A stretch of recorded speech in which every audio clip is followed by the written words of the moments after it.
علیکم ورحمۃ اللہ وبرکاتہ۔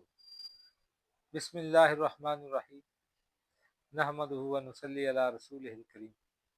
اچھا بھائیو، یہ نسخہ اس وقت ہے کھانسی، نزلہ، زکام، بخار کے لیے بہترین چیز ہے اور اس سے نجات حاصل کرو۔ یہ سردیوں کا موسم ویسے بھی آ رہا ہے، آج کل موسم بدل رہا ہے، اس لیے یہ انشاءاللہ بہت ہی فائدہ مند چیز آپ کو رہے گی۔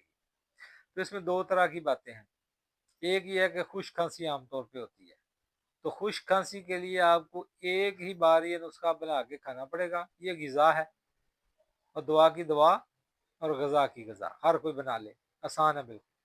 آپ نے کیا کرنا ہے کہ 2 چمچ لینی ہے چینی، اور 2 چمچ دیسی گھی، 5 عدد سبز الائچی، اس کے دانے پیس کر الگ رکھ لیں۔ تو آپ نے کیا کرنا ہے کہ پین کے اندر وہ چینی اور گھی دیسی ڈال دیں، ہلکی آنچ پہ اس کو گرم کریں۔ جب وہ چینی پگھل جائے اور ہلکی سی براؤن ہو جائے تو چولہے کو بند کر دیں، اور وہ جو دانے پسے ہوئے ہیں سبز الائچی کے، وہ اوپر اس کو اس کے اندر ڈال دیں اور مکس کر لیں۔ تو ٹھنڈا ہونے پر یہ کینڈی سی بن جائے گی۔ نہیں تو ویسے ہی آپ روٹی کے ساتھ یا ویسے ہی صبح آپ نے خالی پیٹ یہ کھا لینی ہے، یا خشک روٹی کے ساتھ کھا لینی ہے۔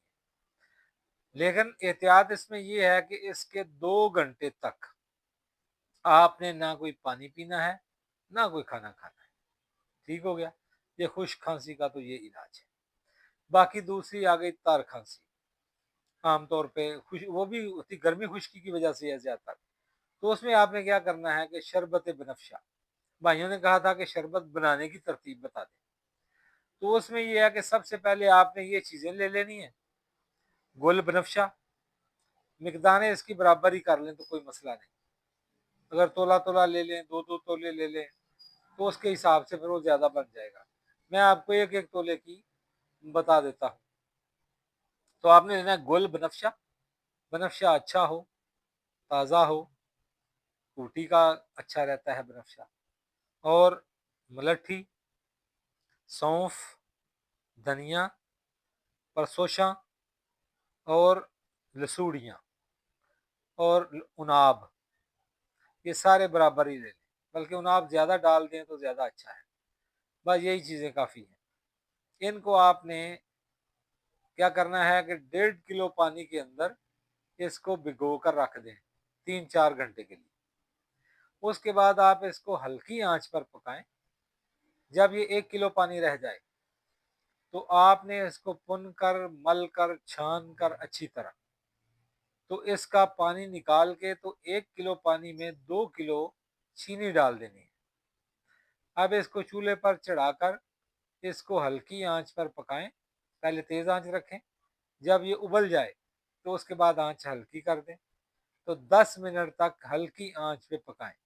احتیاطاً آپ چیک کر لیں 2 انگلیوں سے کہ تار بن رہی ہے۔ جب تار بن رہی ہو تو سمجھو کہ یہ آپ کا شربت پک کے تیار ہو چکا ہے۔ تو آپ اس کو نیچے اتار کر ٹھنڈا کر لیں۔ اس کے بعد یہ گرم پانی کے اندر آپ ڈال کے پئیں گے تو آپ کی جو بلغم ہے یا گلا صاف نہیں ہوتا، بخار ہے، تو ٹھنڈے پانی میں بھی لے سکتے ہیں، یعنی تازہ پانی میں۔ لیکن اگر کسی کو بلغم ہے زیادہ، بخار چڑھا ہوا ہے، تو گرم پانی کے اندر اس کو شربت کو ملا کے تو بار بار پئیں، دن میں 3-4 بار لیں، تو انشاءاللہ آپ کی کھانسی ٹھیک ہو جائے گی۔ لیکن بعض لوگ ہوتے ہیں کہ ان کو گرمی کی وجہ سے ان کی بلغم زیادہ جم جاتی ہے سینے میں، تو اس کے لیے تیسری چیز جو ہے، یعنی یہ ودی کھانسی جن کو ہوتی ہے، زیادہ تر گوتا لگ جاتا ہے، اس طرح مسئلہ ہو جاتا ہے، تو آپ نے کیا کرنا ہے کہ املتاس کا قہوہ سبز الائچی ڈال کر، املتاس وہ لمبی لمبی ہوتی ہیں پھلیاں سی، آپ نے دیکھی ہوں یہ عام چیزیں ہیں، تو املتاس لے لینی ہے، اس کا 2 انچ کا ٹکڑا لے لیں، اس کے اندر سے وہ کالے سے پتے کو توڑ کر اس کو پانی ڈالیں 2 کپ، اور 2 سبز الائچیاں کوٹ کر ڈال دیں، تو اس کو آپ پکائیں۔ ٹھیک ہے؟ ساتھ اس کے اگر قبض وغیرہ بھی ہے تو اس کا فائدہ ہوگا، لیکن زیادہ مسئلہ ہے تو آپ گلاب کے پھول جو ہیں وہ بھی آپ اس میں سے، اگر وہ 2 انچ کا وہ ٹکڑا ڈالا ہے تو 1 گرام